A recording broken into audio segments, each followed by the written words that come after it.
Welcome. I'm your host Dustin, and I'm back talking about a film that's going to be dropping on SCREAMBOX August 13th called We Are Zombies. A very, very fun zombie comedy horror film that's made by the same people who brought you Summer of '84, which I think was, I don't know if it was a Shudder exclusive, but it was on Shudder for a while, and I did review that on this channel, which was really fun. I did that with my previous co-host Aaron, and that was a really, really fun film. I think the company behind it is RK. Let me get this right. Yep, RKSS is a Canadian filming collective. That's right. So they made that film, which I thought was really fun. It had a lot of tonal shifts in it, which I thought was really, really cool. I think at the time my feelings were a little mixed, but having that in perspective and then jumping to this to see where they came over the years. I know they did another film called Turbo Kid, but I never had a chance to go and watch it.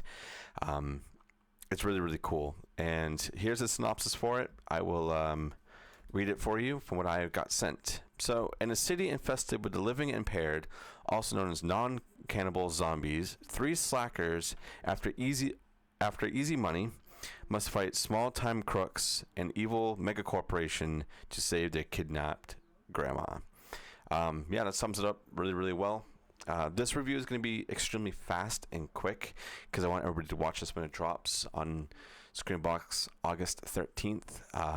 I've watched it a screener at least 2 times, and there's a lot of really cool things that happen in here, twists and turns. There's like a little bit of a love story in there. There's a lot of really cool practical effects as well, which I have to give them props. Doing a zombie film with practical effects is amazing. There's obviously some layered CGI in there. You can't do it all practical because some things are a bit crazy when it comes to zombie films nowadays. But you're following the 3 main characters who are Carl, Freddy, and Maggie. You get introduced to them by knowing that they go and pick up these Living-Impaired, and you figure out there's a mega corporation who also comes and takes them, which, from what they were saying, they take them to give them a better life. And you find out later on in the movie that that's not entirely true. They may or may not be using a bioweapon to change them to be cannibalistic and eat people, to use them for a weapon, whether it be to control cities or for warfare. Who knows? But this is like a dystopian future.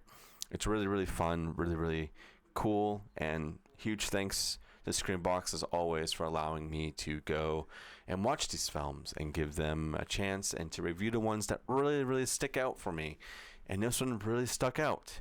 So if you like comedy, horror, and zombies, this is the film for you. The writing in it is fantastic. The cinematography is fantastic. There's no downbeats in here where it makes you feel like, oh my god, can this hurry up? They kind of don't have time to waste for that because it's below the 90-minute mark. It's an hour and 20 or just about there.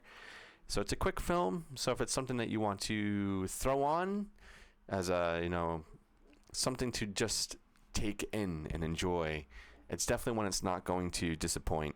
This year for SCREAMBOX, they've been really bringing in really heavy hitting films like Here for Blood earlier this year, which was amazing. This is kind of like on the same par as that. Obviously completely different realm. That was more of like a wrestling, weird, fantastical film, and this is a zombie dystopian future that may or may not happen. If this does happen in our lifetime or in any lifetime, that would be kind of cool if they came back not eating people. If you were to be able to have your family members for longer. I know there's a lot of people out there that would wish they had the time to be with some of their family members, myself included. I've lost a lot of people, so watching this really made me think, you know what, that would be really fucking cool if they were still around, even if they were decomposing in front of me. As long as they weren't eating my brains. But yeah, it was such a great film, and go seek this out when it drops on August 13th on SCREAMBOX. There's so many other great films on there, and I always like to try to highlight this as well. Is even if you're not a subscriber and you want to go figure out how SCREAMBOX looks or how it works, they do have select movies on there that you can go and watch for free. And some of them are exclusive sometimes if you catch it at the right time. Also, they have a TV channel, essentially with multiple channels on there. We had the Bloody Disgusting channel that shows shorts. They had some other physical media boutiques channels on there. I think they're still up. I forget which ones. But it's just a great time being on that app or even being on the site, because the community that has been growing for SCREAMBOX over the last literally like 2 years is just getting bigger and bigger. And if they keep bringing films like this to the table, it's just going to be even bigger. But go check this out if you want to go see three friends go on a wacky adventure, meet some zombies, try to resurrect some old ones, and have a lot of blood along the way and guts. Go check this one out. I know it's a very short review, but I like to keep them short for films that have not dropped yet. It's the same as when I'm doing my essential picks. This one's a little bit shorter, but hopefully this does it justice, and you guys go check it out on August 13th on SCREAMBOX. Thank you guys so much for being here, and we'll see you on the next one.